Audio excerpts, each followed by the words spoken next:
सत श्री अकाल एवरीवन, मेरा नाम डॉक्टर जसपाल है। आज जो मैं डिस्कस करने वाला हूँ वो है फंगल इन्फेक्शन। फंगस जिसे हम हिंदी में फफूंद कहते हैं, मराठी में बुरशी कहते हैं, बहुत ही कॉमन इन्फेक्शन है स्किन का। हमारी जो डे टू डे प्रैक्टिस होती है उसमें एटलीस्ट 50 to 60% पेशेंट्स जो होते हैं वो फंगल इन्फेक्शन के होते हैं।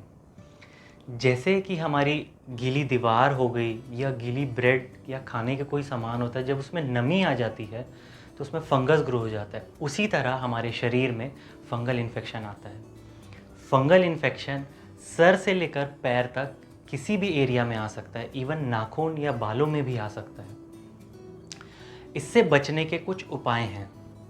पहला कि हमें हमारी जो हाइजीन है वो हमेशा मेंटेन करनी चाहिए। कहने का मतलब है कि हमारे जो फोल्ड्स एरिया हैं, जैसे कि एक्जिला हो गए, ग्रॉइन एरिया हो गए, ठीक है, हमारी गर्दन हो गई, हमारे बगल हो गई, ये सब जगह में पसीना खूब ज़्यादा आता है तो यहाँ पर फंगल इन्फेक्शन होने के चांसेस ज़्यादा होते हैं।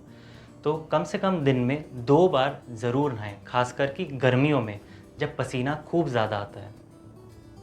दूसरी चीज़ है कि नहाने के बाद हमेशा हमारी जो बॉडी है उसे प्रॉपरली ड्राई करना बहुत इम्पॉर्टेंट है। खासकर पैरों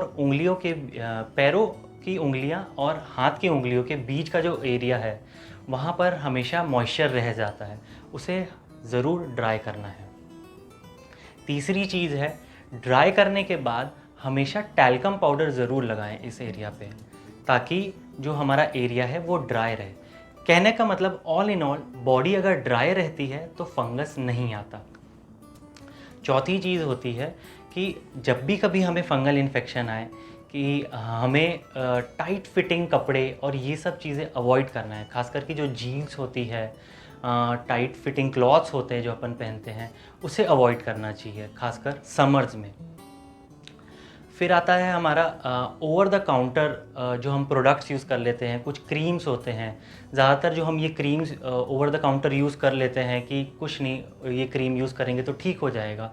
इसे हमें अवॉइड करना चाहिए क्योंकि ज़्यादातर इन क्रीमों में स्टेरॉइड रहता है and steroid is contraindicated in fungal infection. फिर आता है हमारा कि हमारे जो कपड़े हैं वो हमें दूसरों के साथ शेयर नहीं करना चाहिए, क्योंकि इसमें ज़्यादा चांसेस होते हैं एक से दूसरे को फंगल इन्फेक्शन हो जाने को। और अपना टॉवेल ही यूज़ करना चाहिए, दूसरों का टॉवेल नहीं यूज़ करना चाहिए। लास्ट जो सबसे इम्पॉर्टेंट चीज़ आती है वो होती है कि जब भी हमें फंगल इन्फेक्शन हो हमेशा स्किन डॉक्टर से ही सलाह लें। अपने आप ही कोई भी मेडिसिन्स या आप कोई क्रीम लगाते हैं तो उससे आपको प्रॉपर ट्रीटमेंट नहीं मिलता और बल्कि वो उल्टा और बढ़ जाता है। और कई सारी ऐसी ड्रग्स अपन ले लेते हैं ओवर द काउंटर जो हमें उस टाइम तक हमें फ़ायदा देती है, लेकिन लॉन्ग टर्म में वो बहुत नुकसान देती है। इसलिए ये सब चीज़ का आप ज़रूर पालन करें और फंगल इन्फेक्शन से बचे रहें। Thank you.